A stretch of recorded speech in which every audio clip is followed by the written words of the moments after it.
Good morning. My name is Ryan Cobleigh, and I am the Veteran Service Officer for the town of Westford. I'll be your MC for this ceremony, and we'll be starting right now. Honor guards, can you please come to attention? Retired firefighter Captain Mark Valcourt will now sound the alarm bell, the last call.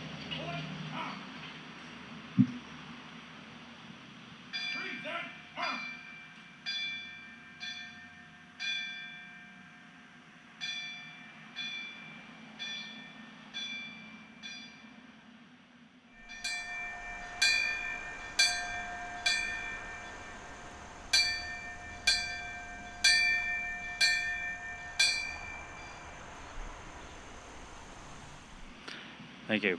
At this time, will everyone please join me in a moment of silence?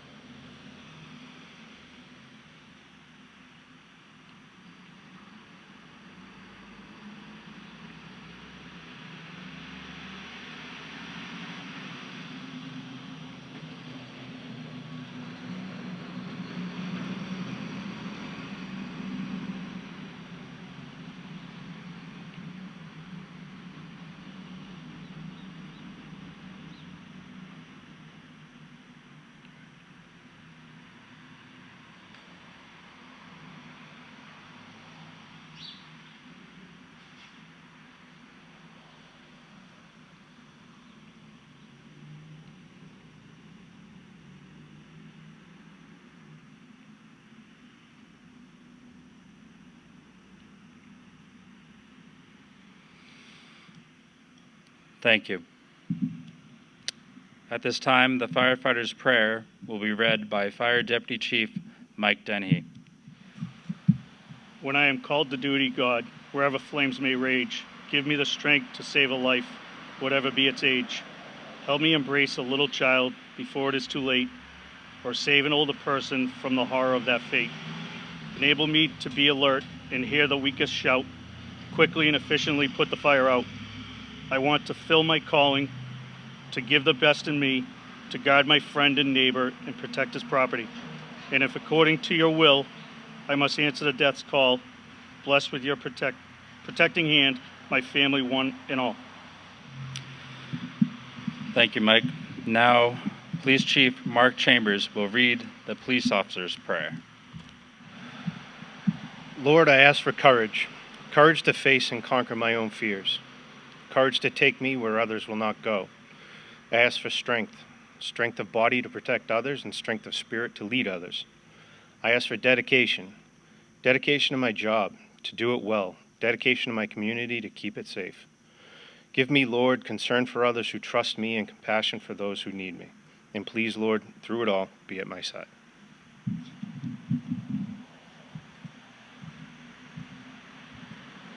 Thank you, Mark.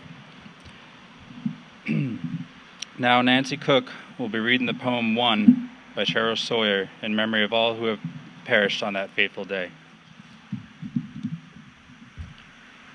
As the soot, dirt, and ash rained down, we became one color. As we carried each other down the stairs of burning buildings, we became one class. As we lit candles of waiting and hope, we became one generation. As the firefighters and police officers fought their way into the inferno, we became one gender. As we fell to our knees in prayer for strength, we became one faith. As we whispered or shouted words of encouragement, we spoke one language. As we gave our blood in lines a mile long, we became one body. As we mourned together the great loss, we became one family. As we cried tears of grief and loss, we became one soul. As we retell with pride of the sacrifices of heroes, we became one people. We are one color, one class, one generation, one gender, one faith, one language, one body, one family, one soul, one people. We are the power of one. We are united. We are America. Thank you. Thank you. Lastly, I'd like to introduce the chair of our select board, Tom Clay, for some parting words. Today we gather to remember and reflect upon one of the darkest days in our nation's history, the events of September 11th, 2001. 22 years have passed since that fateful day, but the memories remain vivid, etched into our collective consciousness of our nation. On this solemn occasion, we come together to pay our respects to the victims, honor the heroes, and reaffirm our commitment to the values that make our nation strong. We remember the nearly 3,000 innocent lives that were tragically lost. They were mothers and fathers, sisters and brothers, daughters and sons, who woke up that morning, kissed their loved ones goodbye, and went about their daily routines, unaware of the terror that would soon unfold. They were people of diverse backgrounds, representing the rich tapestry of America. Among them were two of our own, Susan Mcee and James Hayden, who were on flights 11 and 175 that crashed into the World Trade Center. We also remember the bravery and selflessness displayed by the first responders who rushed into the burning buildings without hesitation. Firefighters, police officers, emergency medical personnel. They exemplified the best of humanity in the face of unspeakable horror. Many of them made the ultimate sacrifice, and their memory lives on in our hearts.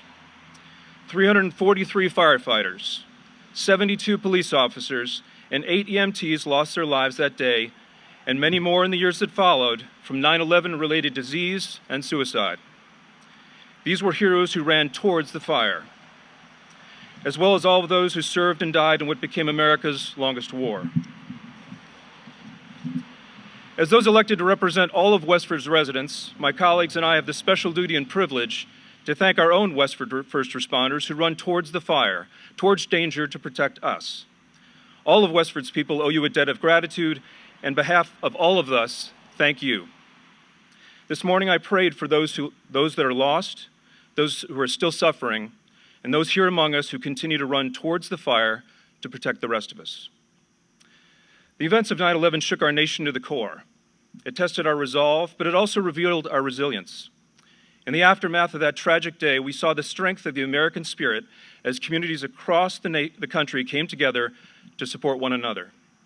We witnessed acts of kindness, unity, and solidarity that reminded us of the values that bind us as a nation. In Westford, we have a special responsibility to uphold these values. We are a community that cherishes diversity, fosters inclusion, and supports one another. Let us continue to be a beacon of hope and tolerance, demonstrating that in the face of adversity, we stand together, undivided by our differences. Thank you, and may we never forget. Thank you, Tom. Honor guard, come to the attention.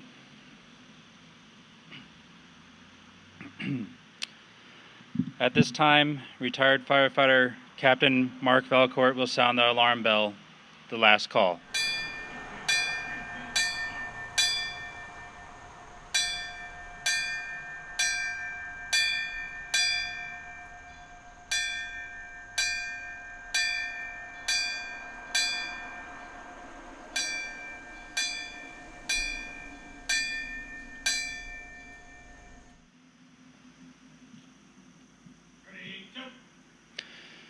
Thank you for all of you for joining us today, and thank you to all the participants that came together to make this possible. This concludes today's morning ceremony. All public safety personnel may return to service at this time.